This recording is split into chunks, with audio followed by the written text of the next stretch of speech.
shirweyne afraad ee xisbiga talada haya ee kulmiye oo muddo 3 maalmood ka socday magaalada Hargeysa ayaa maanta la soo afmeeray ergooyin aad u tiro badan madaxweynaha Soomaaliland Mudane Muuse Biixi Cabdi madaxweyne ku-xigeenka Soomaaliland Cabdiraxmaan Cabdilaahi Ismaaciil Shire Saylici iyo hoggaanka xisbiga ayaa ka soo qayb galay ajendaha ugu muhiimsanaa ee maanta lagaga hadlayay shirweyne afraad ee xisbiga kulmiye ayaa ahaa doorashada xubnaha golaha dhexe oo tiradoodu noqonayso 234 gudoomiyaha shirgudoonka shirweyne afraad ee xisbiga kulmiye Cabdikariin Axmed Maxamed Xinif ayaa isagu halkaasi cod geliyay in loo codeeyo xubnaha golaha dhexe ee xisbiga kulmiye codeyntaasi ayaa waxay u dhacday sida tan 234 waa 10 iyo barkii in la xaadiriyo qof loo xaadiriyo way adag tahay sidoo kale waxa iyana dhici karta in inta iska waayaan laga yaabo inay ka yara diqadoodaan waa dhici karta caroodan hormay ka diqadoodaan sida daraadeed si khaladaadka yare jira iyo cabashooyinka yare jira dib loogu soxo oo ay sixi doonaan gudoomiyaha iyo ku-xigeenadiisa iyo shirgudoonka ilaa sabtida ay ku soo sixi doonaan in aynu imika ansixino tirada oo ah 234 xubnood oo aynan magacaabin magacyada tirin ayaan codsan lahayn ma magacay xaadirin mayno laakiin tiradaasi inay tahay hordhici waa tirada numberka tiradii golaha dhexe ee ansixinayay xubnaha dambe marka dambe la keeno ilaa hawshoodii bay galayaan ilaa sabtida la soxo waxyaalo yar cabashooyinka ku dhex jiray deegaamada ka jira khalka yar la soxo ayaanu jeclaan lahayn inaynu u codeyno tirada inaynu sida ku ansixino 240 liiskoodu halka yimi oo aan magacyada ahayn laakiin tirada ah waaye marka cod baynu u qaadi doonaa hadii Ilaahay ka dhigo waana jecelahay in lagu taageero marka yaa nagu taageeriyo soo jeedinta ayaa qaba dejiya gacanta dejiya yaa diidan inta diidan tiriya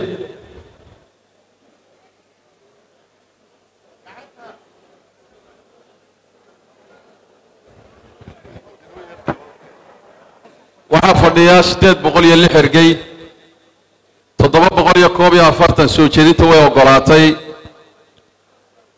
450 way diiday 11 way ka aamustay marka sidaas ay noqon doontaa hadii Ilaahay ka dhigo insha Allah madaxweyne ku-xigeenka Soomaaliland Cabdiraxmaan Cabdilaahi Ismaaciil Shire Saylici oo isaguna goobta ka hadlay ayaa waxa uu xubnaha golaha dhexe u soo jeediyay in ay isku tanaasulaan sidii uu madaxweyne ku-xigeenkuba ugu tanaasulay wasiirka wasaaradda ganacsiga iyo warshadaha Soomaaliland waxa dhisa la sheegay imka golaha dhexe iyo waxba la sameeynaya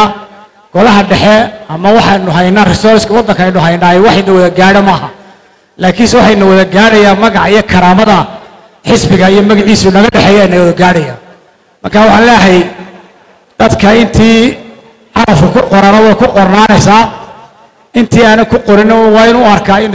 walaashii iyo walaalkii saaxiibadii in lagu qoray intaasi kadib gudoomiyaha golaha wakiilada Soomaaliland Baashe Maxamed Faarax oo isaguna madasha gunaanadka shirweynaha afraad ee xisbiga kulmiye ka hadlay ayaa waxa uu hambaliyay hoggaanka sare ee xisbiga kulmiye sidoo kale xubnaha golaha dhexe waxaanu taageerayaasha xisbiga u soo jeediyay in ay ku dadaalaan sidii ay u hanan lahaayeen doorashooyinka golayaasha deegaanka iyo wakiilada kuraasta ugu badan hadaladiisina waxa kamid ahaa doorashada ku soo socota doorashada cusubna baarlamaanka iyo deegaanka iyadana aan u diyaar garowno sidii aynu u helan lahayn kuraasta ugu badan golaha wakiilada iyo golaha deegaankaba madaxweynaha Soomaaliland Mudane Muuse Biixi Cabdi ayaa isagu si rasmi ah u soo afmeeray shirweynaha afraad ee xisbiga talada haya ee kulmiye oo muddo 3 maalmood ka socday Hotel Mansour ee magaalada Hargeysa madaxweyne Muuse Biixi Cabdi ayaa waxa uu golaha guurta Soomaaliland ku hambaliyay sida ay u ansixiyeen xeerka guud ee doorashooyinka qaranka waxaanu sheegay inuu soo afmeeri doono xiisado siyaasadeed oo ka taagnaa dalka dhinaca kale madaxweynaha Soomaaliland Mudane Muuse Biixi Cabdi ayaa waxa uu hambaliyay ergooyinka u fadhiya Sool iyo Sanaag nabadeynta beelaha walaalaha halkaasi ku dagaalamay oo uu hambalyo ballaaran u soo jeediyay qodobka saddexaad intaynu halkan fadhinay waxa war fiican ah in golihii guurtidu ansixiyay oo dhammaan isku raacay aqlabiyad 100% xeerkii doorashooyinka kaasoo Ilaahay raahdo bari wixii ka dambeeya dhaqan gala golaha wakiilada hore uga soo gudbay way ku mahadsan yihiin golihii guurtidu gudbiyay halkaa waxaa inooga dhammaatay murankii arrinta siyaasadda wuxuu inoo haray waa farsamo iyo dhaqaale taana qaranka u taalla xukuumad iyo dadweynahaba inaynu hirgelinno doorashooyinka inagoon cidda ku hadlay labada shir nabadeed ee migu ka soo bilaabmay shidan odaashina ceerigaabo imika ku hayaan oo is-afgaradkiisa intiisii badan la isku afgartay oo arrintaa nabad ku dhameeyey madax dhaqameedka iyo suldaano cuqaal odayaal wixii ka qayb galay arrintaa qabtana waa hambalyaynaynaa waananu ku ammaanaynaa waanu mahadnaqaynaa shirka nabadeed ee ka socda ale caddeeye ee muddada 20 cisho ka badan socday oo lagu xalliyey mashaakil waaweyn oo laga yaabo qaarkood 30 sano ka badan inay soo socdeen odayaasha u dhabar adeegay ee intaa fadhiyey cuqaale salaadiinle waxgarad kale leh dowladda leh wasiirra leh iyagana aad iyo aad baynu u hambalyeynaa hawsha ay qabteen nabadda ah waxaanu rajaynayaa nabadda la sii adkeeyo mahadsan tihiin waxaanu ku soo xidhaynaa waxaanu soo xidhmay shirkii afraad ee xisbiga kulmiye ayaa maanta bishii 6 ku dhamaaday wassalaamu calaykum waraxmatullaahi wabarakaatu